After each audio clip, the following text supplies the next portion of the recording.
Adam Smith, the OG economist, had a simple way of explaining fair market value. Imagine an apple cart. The apples have a price. This price reflects what people are willing to pay and what sellers are willing to accept. It's all about supply and demand, folks. When lots of people want apples, and there aren't many, prices go up. Sellers are happy, buyers not so much.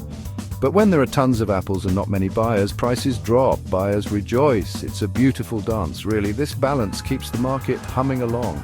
Everyone gets what they need at a price that seems, well, somewhat fair. But what happens when someone comes along and tries to rig the system? What happens when a big player decides they want all the apples, regardless of demand? That's where things get interesting, and by interesting, I mean potentially very, very bad.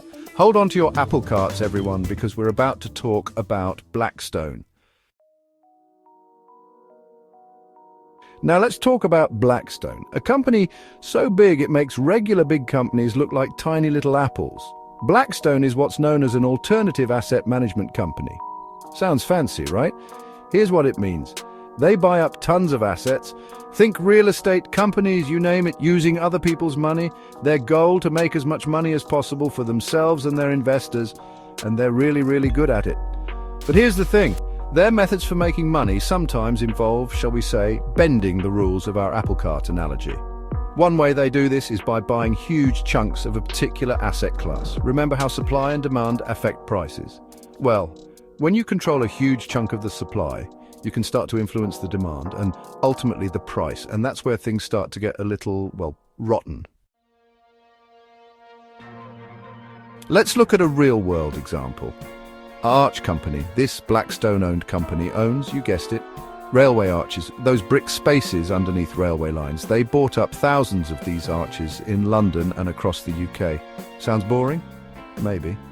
But it's a goldmine for Blackstone. Here's how it works. Small businesses loved renting these arches. They were affordable and had character. But then Blackstone swooped in, bought them up, and surprise, surprise, rents started going up, way up. Many small businesses were forced out, occupancy rates went down, so less people using the arches, right? You'd think that would mean the value of the arches would go down, right? Wrong.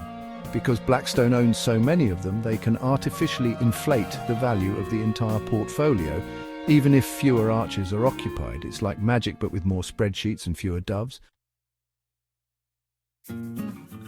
So, what does this all mean? Well, when companies like Blackstone can distort the market in this way, it undermines the whole idea of fair market value.